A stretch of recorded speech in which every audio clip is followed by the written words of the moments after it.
Hello good morning. उदय ज्ञान infotech में आपका स्वागत है। ऑल सिस्टम मैंने कृपया आपकी परीक्षा का डेट भी अभी क्लियर तो नहीं हुआ है, लेकिन ये मान के लिए फरवरी के लास्ट तक आपका होने की संभावना है। कुछ लोगों का डेट अभी बता रहे थे कि 26 जनवरी, तो क्लियर नहीं है, लेकिन ये डेट आपको मान चलिए कि फरवरी में एग्जाम होगा। और ये क्लास आपकी 39वां है। और श्वसन तंत्र यानी बॉडी, ह्यूमन बॉडी स्ट्रक्चर का जो है जो पार्ट नंबर है श्वसन तंत्र यानी रिस्पायरेशन सिस्टम, इसके बारे में थोड़ा सा हम बात करने जा रहे हैं कि ये क्या होता है आपका। तो शरीर का वह तंत्र जो ऑक्सीजन का अवशोषण करने और कार्बन डाइऑक्साइड को बाहर निकालने का कार्य करता है। यानी श्वसन तंत्र का सबसे मुख्य उद्देश्य होता है कि ये ऑक्सीजन को अवशोषण करता है और कार्बन डाइऑक्साइड को शरीर से बाहर निकालता है। इसका मेन उद्देश्य इसका यही है। और यह प्रक्रिया शरीर के प्रत्येक कोशिका में ऊर्जा के उत्पादन के लिए आवश्यक ऑक्सीजन प्रदान करती है। श्वसन तंत्र की संरचना और प्रणाली का विवरण इस प्रकार हम दे रहे हैं, जैसे जिसमें लिखा है पहला कि श्वसन तंत्र की संरचना जो होती है, श्वसन तंत्र मुख्य रूप से अंगों से बना है। पहले नोज आती है आपकी नाक। नाक क्या होती है?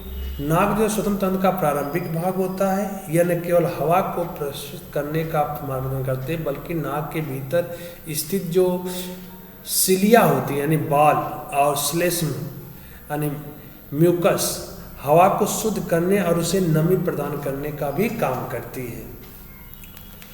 तो उसके अंदर जो ये सब सिलिया जो बोल रहे हैं और म्यूकस जो होता है, ये सब आपको हवा को शुद्ध करने का भी ये काम करते हैं, यानी कि और उसमें नमी प्रदान करने का काम करता है। तो नोज जो है स्टार्टिंग पॉइंट है आपका श्वसन तंत्र का। दूसरा होता है गला। गला जो होता है, गला नाक और ग्रास नली के बीच का एक कनेक्टिविटी मार्ग के रूप में कार्य करता है। गला जो होता है दोनों का कनेक्शन करता है और ये हवा श्वास नलिका यानी ट्रेडिका में प्रवेश करती है। इसके थ्रू से हवा जो होती है नाक के द्वारा गला के द्वारा श्वास नली में प्रवेश करने लगती है। श्वास नली क्या होती है? श्वासन नली जिसे ट्रेडिका भी कहते हैं, उसका दूसरा नाम है ट्रेडिका। क्या कहते हैं? श्वासन नली का दूसरा नाम है ट्रेडिका। क्या बोलते हैं? ट्रेडिका भी कहते हैं। और गले में जुड़ी एक प्रमुख नलिका है जो हवा को फेफड़ों तक पहुंचाती है और लगभग 10 से 12 सेंटीमीटर लंबी होती है। ये चीज़ इंपॉर्टेंट होना था जाए कि ग्रास नली की लंबाई कितनी होती है, तो ये चीज़ आपको पता होना चाहिए। 10 से 12 सेंटीमीटर लंबा होता है और इसमें कठोर उपास्थि के छल्ले होते हैं जो उसे संकुचित होने से रोकते हैं। उपास्थि क्या होते हैं? छल्ले होते हैं जो संकुचित होने से रोकते हैं। तो ट्रेडिका यानी ग्रास नली की जो लंबाई होती है 10 से 12 सेंटीमीटर होती है। ब्रोची होती है उसमें। श्वास नली के अंत में 2 शाखाएं निकली होती हैं जिसे ब्रोची कहते हैं। ध्यान दीजिएगा, ब्रोची शब्द का यूज कहाँ किया गया है, इसको बहुत केयरफुली ध्यान दीजिएगा। ब्रोची शब्द जो होता है श्वास नली के सबसे अंत में 2 जो शाखाएं निकलती है उसे ब्रोची कहते हैं। और एक ब्रोची दाहिने फेफड़े में और दूसरी ब्रोची बाएं फेफड़े में जाती है। ठीक, ये ब्रोची और उनके छोटे छोटे शाखाएं, जिसे ब्रोची की जो छोटी छोटी शाखाएं होती है, ब्रोची और ब्रोची की छोटी छोटी शाखाएं होती हैं, उनको हम लोग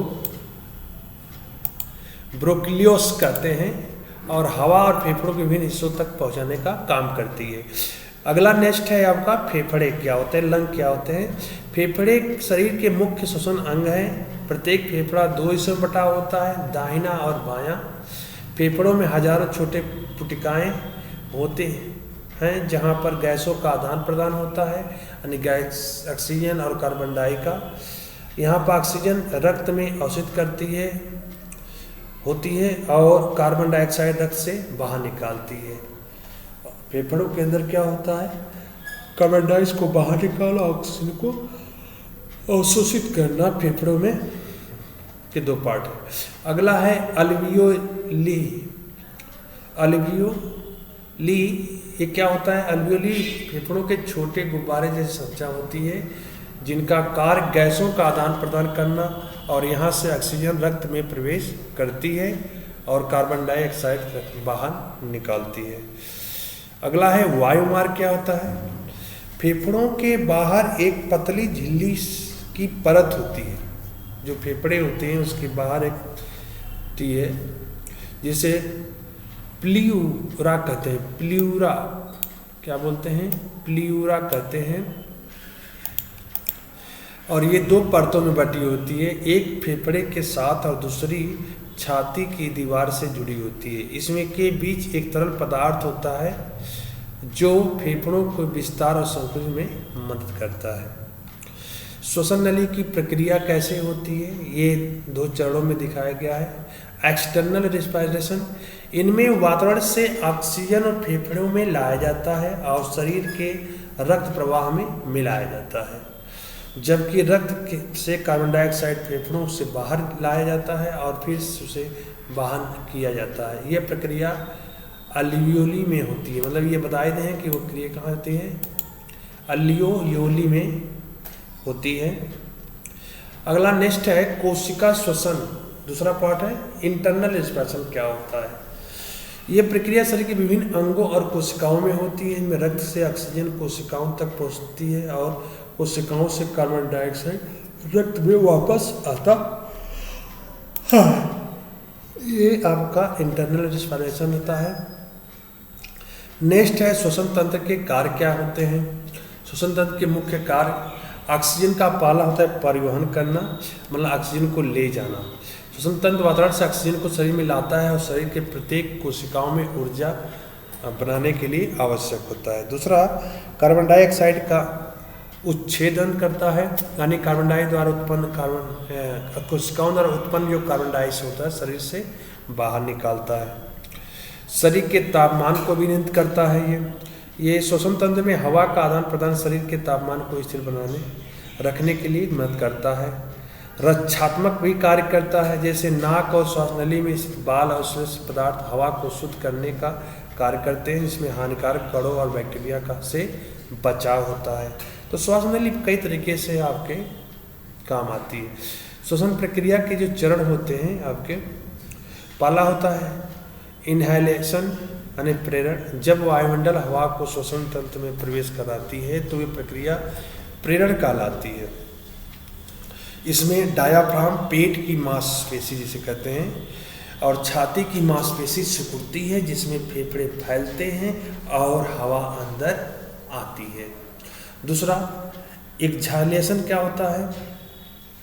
निकासी। ये तब होता है जब शरीर से बाहर कार्बन डाइऑक्साइड बाहर निकाली जाती है।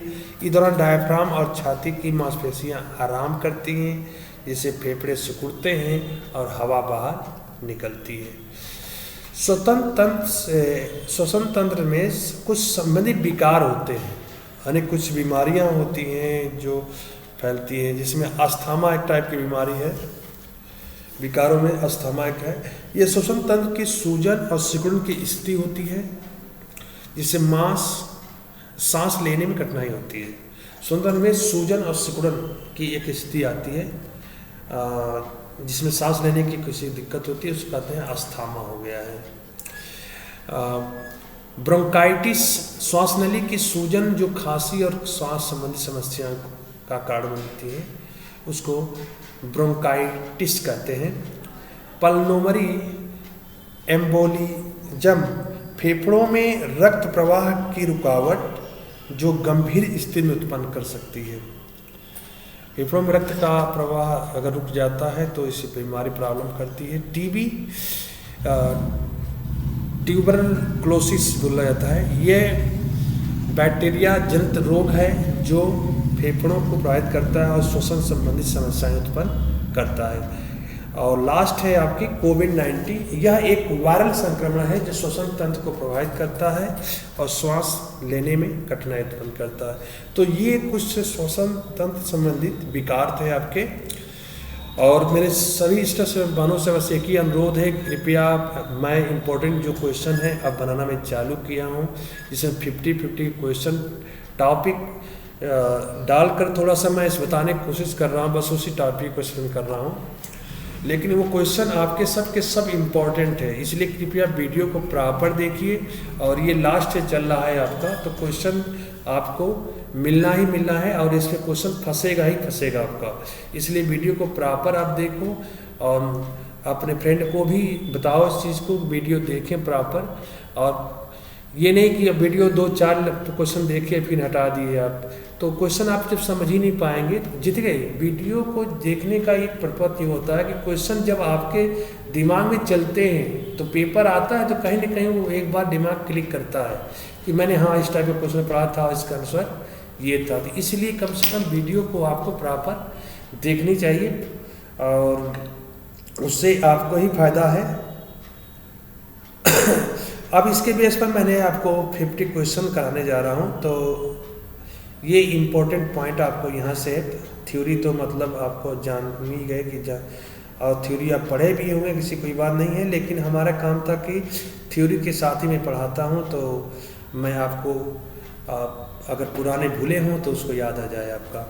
तो पहला क्वेश्चन आपका देखिए, आप दिख रहा होगा कि एक सामान्य मनुष्य 1 मिनट में सांस लेता है, कितनी बार सांस लेता है। कहने मतलब एक सामान्य मनुष्य है तो एक बार में कितनी बार, 1 मिनट में कितनी सांसें लेता है, तो कह रहा है 10 से 12 बार सांस लेता है, 15 से 18 बार, 20 से 25 बार या 25 से 30 बार। तो इसका राइट आंसर बताने की कोशिश करें और अच्छा है कि आप बताएंगे जरूर, मुझे विश्वास है कि इतना तो जरूर पढ़े होंगे कि एक मनुष्य जो होता है 1 मिनट में कितनी बार सांस लेता है। तो इसका राइट आंसर है आपका 15 से 18 बार। 1 मिनट के अंदर 15 से 18 बार वो सांस लेता है। नेक्स्ट क्वेश्चन, श्वास नली उपस्थित छल्लों से आच्छादित होती है जो अधूरे होते हैं, अधर तल पर, पृष्ठ तल पर, पार्श्व तल पर या अधर एवं पृष्ठ तल पर। तो इसका राइट आंसर क्या होगा, श्वास नली उपस्थित छल्लों से आच्छादित होती है जो अधूरे होते हैं। तो इसका राइट आंसर क्या हो सकता है, पृष्ठ तल पर। क्या होगा, पृष्ठ तल पर। इसका आपका सेकेंड करेक्ट है। अगला क्वेश्चन, एपिग्लास्टिक्स पाई जाती है श्वसन मार्ग में, स्वर कोष्ठ में, ग्रसनी में या ग्रसिकाओं में। बताइए कहाँ पाई जाती है। क्वेश्चन नंबर 3 का आंसर राइट क्या होगा, ये चीज कहाँ पाई जाती है आप बता सकते हैं। तो एपिग्लास्टिक्स जो होता है वो आपके स्वर कोष्ठ में पाई जाती है। कहाँ पाई जाती है, स्वर कोष्ठ में पाई जाती है, यानी कि दूसरा सही है इसका। टर्मिनल्स पाई जाती हैं, टर्मिनल्स कहाँ पाई जाती है, ऑप्टिक लोब में या ऑल्फैक्टरी लोब में, नेजल मार्ग में या ट्रैकिया में। तो इसका राइट आंसर क्या होगा, 4th का, ध्यान दीजिएगा। अगर आप जानते हैं तो इसका आंसर बता सकते हैं। 4th का राइट आंसर टर्मिनल्स, तो इसे नेजल मार्ग में पाया जाता है, यानी कि 3rd इस राइट आंसर है। डिसोसिएशन ग्राफ जुड़ा होता है ऑक्सीजन से, ऑक्सी हीमोग्लोबिन से, कार्बन डाइऑक्साइड से या कार्बनिक एनहाइड्राइड्रेस से। तो डिसोसिएशन ग्राफ जुड़ा होता है, इसका राइट आंसर ऑक्सी हीमोग्लोबिन से। डिसोसिएशन ग्राफ जो होता है ऑक्सी हीमोग्लोबिन से जुड़ा रहता है। इसका सेकेंड राइट आंसर। एक गर्भवती स्त्री में कौन सा भाग श्वसन में अधिक सक्रिय होता है? एक गर्भवती स्त्री में कौन सा भाग श्वसन में अधिक सक्रिय होता है? एक अगर गर्भवती स्त्री है तो उसका कौन सा भाग श्वसन में अधिक सक्रिय होता है? पर्शिकाएं या अंतरा पर्यस पेशियां, मध्यपट या ग्रीवा पेशियां या ग्रीवा पेशियां। तो छठवें का ध्यान दीजिएगा। छठवें का जो राइट है अंतरापर्शक पेशियां। अंतरापर्शक पेशियां जो होती हैं श्वसन भाग का सबसे अधिक सक्रिय होती है केवल ये गर्भवती स्त्री में। नेक्स्ट क्वेश्चन, फेफड़ों में वायु अंदर लेने के लिए डायफ्राम होना चाहिए। गुंबद के आकार का, झुका हुआ, सामान्य या फैला हुआ? कैसा होना चाहिए? अगर वायु के अंदर ले रहे हैं तो उसका आकार कैसा होना चाहिए? तो ध्यान दीजिए, जब फेफड़ों में वायु अंदर भरेगी तो उसका जो आकार वास्तविक जो है हवा भरते हैं तो क्या हो जाती है? फैल जाती है। तो उसका जो राइट आंसर होगा फ्लैटेंस या फैला हुआ। फ्लैटेंड या फैला हुआ। श्वसन की गति तथा क्षमता बढ़ जाती है। श्वसन की गति तथा क्षमता बढ़ जाती है जब ऑक्सीजन का सांद्रण बढ़ जाता है, कार्बन डाइऑक्साइड का सांद्रण बढ़ जाता है, बाइकार्बोनेट का सांद्रण बढ़ जाता है या बाइकार्बोनेट का सांद्रण घट जाता है। तो ध्यान दीजिएगा, श्वसन की गति और क्षमता तब बढ़ जाती है जब आपको CO2 कार्बन डाइऑक्साइड मतलब CO2 का सांद्रण बढ़ जाता है। CO2 का सांद्रण बढ़ जाता है तो श्वसन की गति तथा क्षमता बढ़ जाती है। नेक्स्ट क्वेश्चन 9, श्वसन के समय डायफ्राम होता है, यानी जब आप श्वसन नहीं लेते हैं तो डायफ्राम का साइज कैसा हो जाता है? तो डायफ्राम ध्यान दीजिए, श्वसन निःश्वसन का मतलब होता है जब आप सांस नहीं लेते हैं तो उस समय आपका डायफ्राम का साइज चपटा हो जाता है। कैसा हो जाता है? चपटा। गुंबदगार नहीं होगा, सामान्य वक्ष की ओर मुड़ा भी नहीं होगा, वो चपट जाता है। अगला, अस्थमा यानी दमा बीमारी होती है ट्रैकिया के संक्रमण के द्वारा, फेफड़ों के संक्रमण के द्वारा, प्लियोरल गुहा में रक्त निकलने पर या ब्रंकियल पेशी में स्पास्म होने पर। तो इसका राइट आंसर क्या होगा? अस्थमा बीमारी जो होती है ब्रंकियल पेशी में स्पास्म होने पर होता है, अर्थात राइट आंसर 4 है इसका।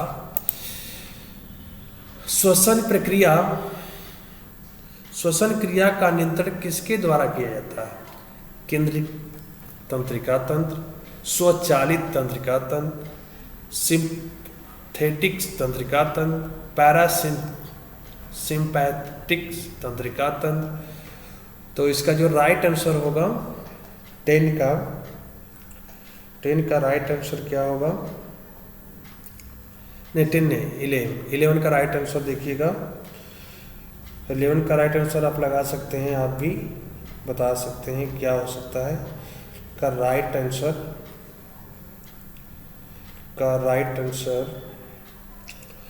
केंद्रीय तंत्रिका तंत्र होता है। केंद्रीय तंत्रिका तंत्र होता है। नेक्स्ट क्वेश्चन 12, मनुष्य में अंतः श्वसन की वायु में ऑक्सीजन की प्रतिशतता कितनी होती है?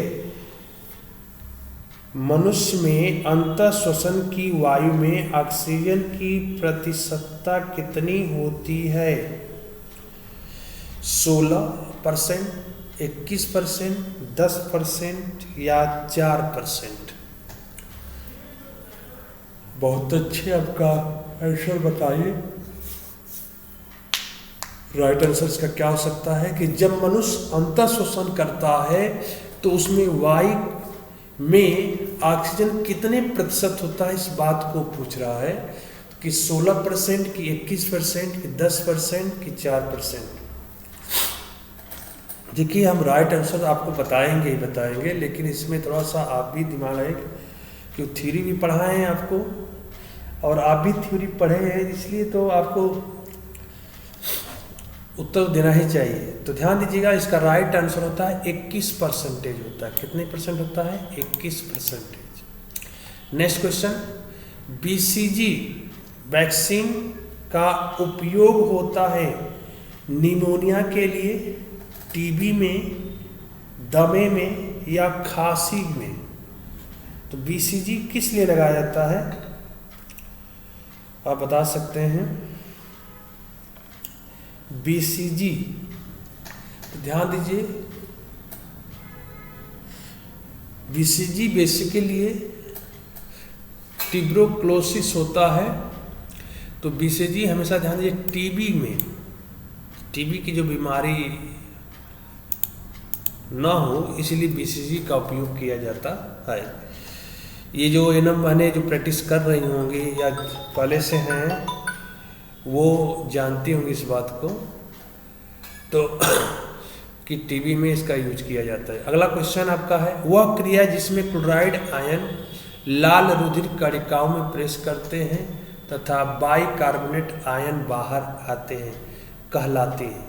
यानी कि वह क्रिया जिसमें क्लोराइड आयन जो होता है ना, क्लोराइड आयन मतलब Cl- लाल रुधिर कणिकाओं में प्रवेश करते हैं तथा बाइकार्बोनेट आयन बाहर आते हैं, वो क्रिया कहलाती है bicarbonate shift, enzyme shift, chloride shift या बफर सिस्टम, बफर सिस्टम। तो ध्यान दीजिए इसका राइट आंसर क्या होगा बताइएगा।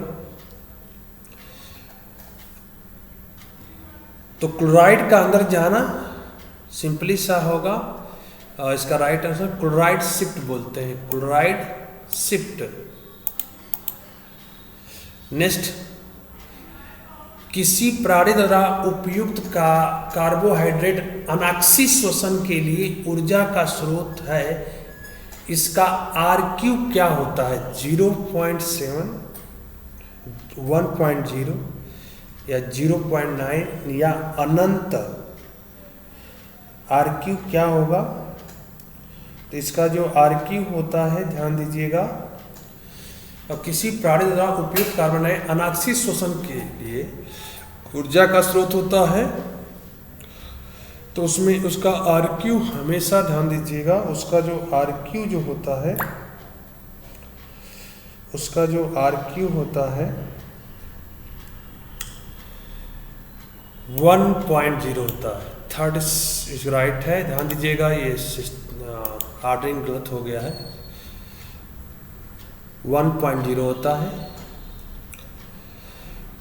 अगला, किसमें RQ 1 से कम नहीं होता है? सामान्य भोजन में, प्रोटीन्स में, कार्बोहाइड्रेट में या वसा में?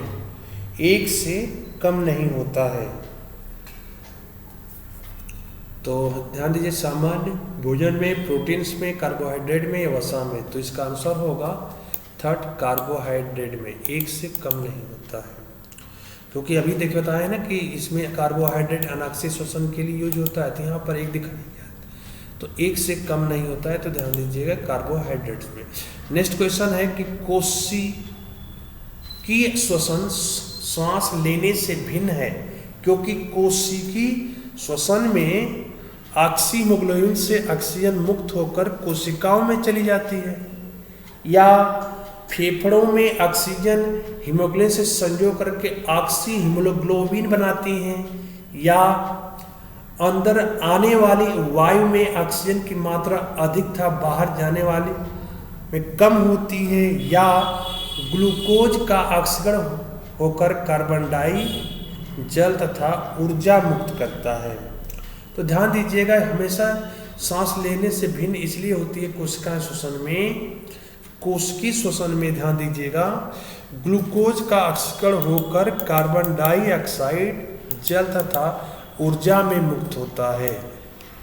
तो ये पॉइंट आपका राइट होगा, फोर्थ इज करेक्ट आंसर है। अगला, श्वसन दर सबसे कम होती है टेनिस खेलते समय, दौड़ते समय, भोजन करते समय, निद्रा में खर्राटे भरते समय श्वसन दर सबसे कम होती है। तो टेनिस जब खेलेगा तो 100% श्वसन दर रहेगी, तेजी से नहीं, कम तो हो नहीं सकती। दौड़ेगा तो सबसे फास्ट है श्वसन दर। भोजन करते समय भी सांस का लेना बहुत अति आवश्यक, तो उस समय भी तेज। जब आदमी निद्रा में होता है, ध्यान दीजिएगा, जब सोता है तो उसकी श्वसन दर धीरे धीरे रिलैक्स हो जाती है, कम होती है, अपेक्षा ये तीनों तेज होती हैं। और सबसे फास्ट देखा जाए तो आपका दौड़ते समय श्वसन दर ज़्यादा तेज होगी। फेफड़ों का आवरण कहलाता है पेरिकार्डियम, पेरिटोनियम, प्लियोमेम्ब्रेन्स या ग्लिसन आवरण। तो 19 का राइट आंसर क्या होगा बता सकते हैं आप लोग? 19 का राइट आंसर तो प्लियोरल मेम्ब्रेन कहते हैं इसको। तो थर्ड इज करेक्ट आंसर है, थर्ड इज राइट आंसर है आपका। अगला है, श्वसन नली को कौन सिकुड़ने नहीं देता है? श्वसन नली को पेशियां, डायफ्राम, पसलियां या उपास्थ्यों की वलय। तो ये थ्योरी में आपको जरूर बताए हैं, इसका तो आपको नॉलेज होना चाहिए कि पेशी को कौन नहीं सिकुड़ने देता है। तो उसमें बताएं उपास्थि के कारण, उपास्थि के कारण जो होता है आपका श्वसन नली सिकुड़ती नहीं है। तो इसका फोर्थ राइट आंसर है। नेक्स्ट क्वेश्चन है, शरीर में ऑक्सीजन का परिवहन होता है लाल रक्त कणिकाओं द्वारा, श्वेत रक्त कणिकाओं द्वारा? 1 और 2 दोनों सही है। या लाल रक्त कणिकाओं था हार्मोन्स द्वारा। तो शरीर में परिवहन किसके कारण होता है? तो ध्यान दीजिए, शरीर में ऑक्सीजन हमेशा जो होते हैं आरबीसी के कारण होती है, यानी लाल रुधिर कणिकाओं के द्वारा होती है। अर्थात फर्स्ट इज करेक्ट। नेक्स्ट, अनाक्षी श्वसन में अंतिम उत्पाद क्या होता है? CO2 प्लस H2O, फ्यूमेरिक अम्ल, लैक्टिक अम्ल, पायरुविक अम्ल।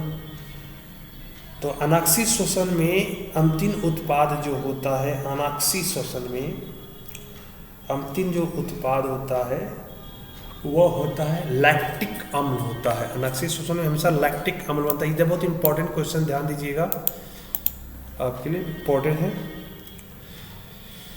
अगला है, फेफड़ों की टाइडल वायु होती है। फेफड़ों की टाइडल वायु होती है, अधिक से अधिक वायु जो फेफड़ों में ले जा सकती हैं। सामान्य रूप से फेफड़ों में आने था बाहर जाने वाली वायु, सामान्य रूप से फेफड़ों में रह जाने वाली वायु, या वह वायु जो बल द्वारा फेफड़ों में निकाली जाए। तो इसका राइट आंसर है, ध्यान दीजिए, सामान्य रूप से फेफड़ों में आने जाने वाली वायु आपका फेफड़ों की टाइडल वायु कहलाती है। नेक्स्ट क्वेश्चन, मेंडुलरी श्वसन केंद्र सदैव किसके नियंत्रण में रहता है?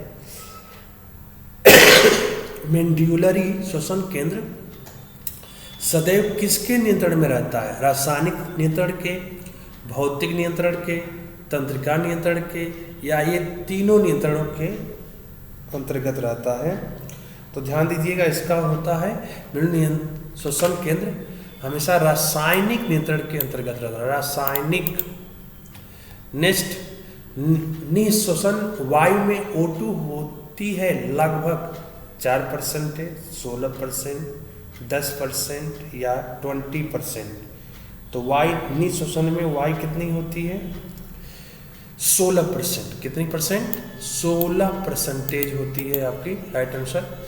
फेफड़ों में वायु कोष्ठिका के मध्य स्थित पट्टिकाओं के नष्ट होने वाले फेफड़ों में गैसीय विनिमय क्षेत्र कम हो जाता है, वह अवस्था कहलाती है आपका, इसका दूसरा सही है, आपका ये आंसर लगा हुआ है निमोनिया एम्फाइसिसा खांसी क्षय रोग। तो इसका राइट आंसर क्या है? एम्फाइसीमा। नेक्स्ट क्वेश्चन, हीमोसाइनिन श्वसन वड़क में होता है। हीमोसाइनिन श्वसन वड़क में होता है लौह, ताम्र, सोडियम, पोटेशियम। Sodium, potassium. तो हीमोसाइनिन श्वसन वड़क में ध्यान दीजिए राइट आंसर है ताम्र होता है। क्या होता है? ताम्र होता है, ताम्र। नेक्स्ट क्वेश्चन, मनुष्य में अधिकांश कार्बन डाइऑक्साइड का अभिगमन रुधिर द्वारा सोडियम तथा पोटेशियम बाइकार्बोनेट के रूप में होता है। यह होता है 5 से 10%, 20 से 25%, 80 से 85%, 90 से 95%। तो इसका जो राइट आंसर है, इसका राइट जो आंसर आपका है 80 से 85%। 80 से 85% याद रहे। तीसरा सही इसका, वह प्रक्रम जिसमें ऑक्सीजन की उपस्थिति में ऊर्जा बनती है कहलाती है। वह प्रक्रम जिसमें ऑक्सीजन की उपस्थिति में ऊर्जा बनती है क्या कहलाती है? यूरिया चक्र, केब्रब्स चक्र, ग्लाइकोजन चक्र या आर्निधीन चक्र। तो इसका जो राइट आंसर है ध्यान दीजिएगा क्रेब्स चक्र कहलाता है, यानी कि सेकेंड इज करेक्ट आंसर इसका है। हीमोग्लोबिन में कौन सी धातु होती है? कॉपर, लोहा, मैग्नीशियम और मैग्नेट। तो इसमें कौन सा होगा? Mn होगा, Mg होगा, Fe होगा, Cu होगा। हीमोग्लोबिन में कौन सी धातु होती है? हीमोग्लोबिन में कौन सी धातु होती है? ध्यान दें, हीमोग्लोबिन हमेशा जो Fe को सपोर्ट करता है ना, लोहा।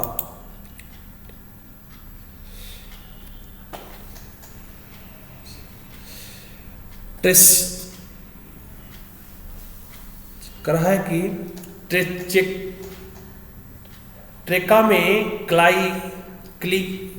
क्लीटेड एपिथीलियम सहायक होता है म्यूकस को बाहर ढकेलने में, वायु को अंदर लेने में, वायु को बाहर भेजने में या जैविक ऑक्सीकरण में वायु ग्रहण करने में। तो इसका राइट होगा 31 का जो राइट है, म्यूकस को बाहर ढकेलने में, म्यूकस को बाहर ढकेलने में। फेफड़े में असंख्य सूक्ष्म वायु कोष्ठ कोशिकाएं होती हैं जो प्रदान करती हैं निःश्वसन वायु के लिए अधिक स्थान में वृद्धि, गैसों के वितरण हेतु अधिक धरातल क्षेत्र, फेफड़ों को उचित आकार में बनाए रखने के लिए अधिक स्पंजी संरचना या फेफड़ों के उचित कार्य हेतु अधिक तंत्रिका क्षेत्र। तो 32 का राइट आंसर है गैसों के वितरण हेतु अधिक धरातल क्षेत्र प्रदान करती है। इसका दूसरा सही करेक्ट है। बल के अंतर्गत सांस लेने में ऐच्छिक पेशियों के लिए इम्पल्स प्रारंभ होता है। बल के अंतर्गत सांस लेने में ऐच्छिक पेशियों के लिए इम्पल्स प्रारंभ होता है मेंडुला से, वैगस तंत्रिका से, सेरेब्रम से या स्पाइनल कॉर्ड से। तो 33 का राइट आंसर जो होगा, 33 का जो राइट आंसर है सेरेब्रम से होता है, सेरेब्रम से होता है करेक्ट आंसर। थर्ड, शरीर में डायाफ्राम का सबसे महत्वपूर्ण कार्य होता है फेफड़ों की रक्षा करना, देह गुहा को 2 भागों में विभाजित करना, श्वसन क्रिया में सहायक करना या श्वसन विधि में सहायता करना, श्वास विधि में सहायता करना। तो 34 का राइट आंसर है श्वास विधि में सहायता करना। सहायता करना। अधिकतम निःश्वसन द्वारा जो वायु की अधिकतम मात्रा फेफड़ों में आती है वह क्या कहलाती है? जैव क्षमता, फुफ्फुस क्षमता, फुफ्फुस आयतन या निःश्वसन आयतन। तो इसका जो राइट आंसर है जैव क्षमता कहलाता है। क्या कहलाता है? जैव क्षमता। 35 का फर्स्ट करेक्ट है जैव क्षमता। नेक्स्ट, निमोनिया है श्वसनीय रोग जो वायरस के कारण होता है, श्वसनीय रोग जो जीवाणुओं के कारण होता है, हृदय रोग जो ठंड के कारण होता है, और श्वसन रोग जो ठंड के कारण होता है। श्वसन रोग जो ठंड के कारण होता है। तो 36 का निमोनिया वाला राइट आंसर जो होगा आपका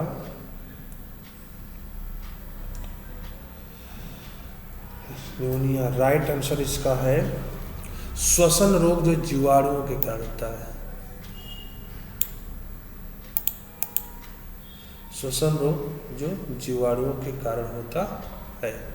नेक्स्ट, फेफड़ों की क्रियात्मक इकाई है ब्रोंची, ट्रेचिया, ब्रोंचिकल्स या एल्वेली। तो फेफड़ों की क्रियात्मक इकाई क्या कहलाती है? एल्वेली, एल्वेली आपका फोर्थ करेक्ट आंसर है। जम्भाई तब आती है जब आमाशय भरा हो, आमाशय में वायु पहुंच जाए, ऊतकों में ऑक्सीजन की कमी हो जाए या सांस लिया जाए तथा दम घुटता हो। तो जम्भाई कब आती है? जम्भाई आप जानते होंगे, एक जम्भाई आती है तो दोस्तों कब आती है? ध्यान दीजिएगा, ऊतकों में ऑक्सीजन की कमी हो जाए तो आपको जम्भाई आने लगती है, ऊतकों में ऑक्सीजन की कमी हो जाए। नेक्स्ट क्वेश्चन, स्वर तंतु किसमें होती है? फेरिक्स में, लैरिक्स में, ग्लाटिक्स में या ब्रंचियोलीज में? ब्रंचियोलीज में। तो स्वर तंतु आपका 39 का राइट आंसर है। स्वर जो तंतु होता है आपका लैरिक्स में होता है। किसमें होता है? लैरिक्स में होता है। यदि किसी कारण मनुष्य के वक्ष में, वक्ष गुहा तक छिद्र हो जाए तो क्या होगा? फेफड़े फूल जाएंगे, मनुष्य की मृत्यु हो जाएगी, श्वास दर बढ़ जाएगी, श्वास दर घट जाएगी। यदि किसी कारण मनुष्य के वक्ष में, वक्ष गुहा तक छिद्र हो जाए तो मनुष्य की मृत्यु हो जाएगी। क्या हो जाएगी? मनुष्य की मृत्यु हो जाएगी। सेकेंड राइट आंसर है। अगला, श्वसन में ऑक्सीजन के अवशोषण तथा कार्बन डाइऑक्साइड के निर्मुक्त से संबंधित समानुपात कहलाता है। श्वसन विनिमय, श्वसन भागफल, श्वसन अवस्था या इनमें से कोई नहीं। तो उसे ध्यान दीजिएगा, समानुपात को हम कहते हैं श्वसन भागफल। क्या बोलते हैं? श्वसन भागफल। 41 का दूसरा सही है। फेफड़ों से बाहर आने वाले रुधिर की अपेक्षा फेफड़ों के भीतर जाने वाले रुधिर में हीमोग्लोबिन की मात्रा अधिक होती है, ऑक्सीजन की मात्रा अधिक होती है, आरबीसी की संख्या अधिक होती है, पोषक पदार्थों की मात्रा अधिक होती है। फेफड़ों से बाहर जाने वाले रुधिर की अपेक्षा फेफड़ों के भीतर जाने वाले रुधिर में किसकी मात्रा सबसे ज़्यादा होती है, इसके बारे में पूछ रहा है। तो ध्यान दीजिए, इसका जो राइट आंसर होगा, जो बाहर की ओर जाती है उसमें हमेशा ध्यान दीजिए ऑक्सीजन की मात्रा अधिक होती है। किसकी मात्रा अधिक होती है? ऑक्सीजन की मात्रा सबसे अधिक होती है, अर्थात सेकंड करेक्ट आंसर है। सांस लेने, सांस अंदर लेने में निम्न में से कौन सी संरचना संकुचित होती है? डायाफ्राम, कूपिका, सांस नली या कंठ। अंदर लेने में कौन सी संरचना संकुचित होती है? कौन सी संरचना संकुचित होती है? तो ध्यान दीजिएगा, संकुचित होने का काम एक ही होता है, डायाफ्राम का। मनुष्य में पाए जाने वाले भूरे रंग की वसा की ऑक्सीकरण शक्ति में सफ़ेद वसा से 20 गुना ज़्यादा होती है। इसका कारण क्या है? यह भूरे रंग का प्रभाव है। यह वसा की कोशिकाओं में बड़ी बड़ी वसा की बूंदें हैं। भूरे रंग की वसा कोशिकाओं की बहुत अधिक माइटोकॉन्ड्रिया हैं या भूरे रंग की वसा अधिक मात्रा में है। तो इसका क्या कारण हो सकता है आपका? तो ध्यान दीजिएगा, मनुष्य में पाए जाने भूरे रंग की वसा की ऑक्सीकरण तो शक्ति सफ़ेद वसा से 20 गुना ज़्यादा होता है। इसका मतलब क्या है? भूरे रंग की वसा कोशिकाओं में बहुत अधिक माइटोकॉन्ड्रिया होता है, बहुत अधिक माइटोकॉन्ड्रिया होता है। Third is correct answer. Haemoglobin oxygen के साथ संयोग करता है फेफड़ों में, ऊतकों में, रुधिर में, धमनियों में। तो 45 का जो राइट आंसर है, ये रुधिर में संयोग करता है। हीमोग्लोबिन जो है ऑक्सीजन के साथ रुधिर में संयोग करता है। ग्लाक्टिक्स भोजन को वायु नाल में जाने से रोकता है, भोजन को ग्रास नाल में जाने के मार्ग में देता है। यह ध्वनि उत्पन्न करता है। यह हवा को त्वचा में जाने का मार्ग देता है, जाने का मार्ग देता है। तो इसका जो राइट आंसर है, यह हवा में त्वचा को जाने का मार्ग देता है, अर्थात 4 सही है। ऑक्सीमोग्लोबिन एक अस्थायी पदार्थ है जो अपनी ऑक्सीजन प्रदान कर देता है, जो अपनी ऑक्सीजन प्रदान करता है फेफड़ों में, ऊतकों को, रुधिर को, धमनियों को। तो इसका जो राइट आंसर है, ऊतकों को, किसको? ऊतकों को प्रदान करता है। नेक्स्ट, मानव शरीर में श्वसन के लिए मुख्य अंग कौन सा है? मानव शरीर में श्वसन के लिए मुख्य अंग कौन सा है? हृदय, श्वास नली, फेफड़े या मस्तिष्क? हृदय, श्वास नली, फेफड़े या मस्तिष्क। तो इसका राइट आंसर आपका है फेफड़ा। क्या है? फेफड़े, यानी सी करेक्ट है इसका। मानव श्वसन प्रणाली में सांस के आदान प्रदान की प्रक्रिया किसे कहा जाता है? श्वसन क्रिया, श्वास क्रिया, गैस का आदान प्रदान या रक्त परिसंचरण? तो ध्यान दीजिए, इसको कहते हैं गैस का आदान प्रदान, अर्थात सी इज करेक्ट आंसर। और ये है लास्ट क्वेश्चन। आपके 50 क्वेश्चन कंप्लीट हो गए कि फेफड़ों में ऑक्सीजन का अवशोषण और कार्बन डाइऑक्साइड का उत्सर्जन किसके द्वारा किया जाता है? किसके द्वारा किया जाता है? रक्त कोशिकाओं द्वारा या एल्वियोली के द्वारा, श्वसन नलिका के द्वारा या गुहिकाओं के द्वारा? तो इसका राइट आंसर बी है, एल्वियोली के द्वारा किया जाता है। इस तरह से 50 क्वेश्चन कंप्लीट हुए। मेरे सिस्टर बहनों से बस इतना अनुरोध है कि ये क्वेश्चन जितने भी मैं बता रहा हूँ सबके सब इम्पॉर्टेंट है, इसलिए कृपया पूरी वीडियो को आप देखिए और अच्छे से इसको कंसेप्ट याद रखकर अपना आने वाले पेपर के लिए तैयारी करते रहें। Thank you, bye, good night.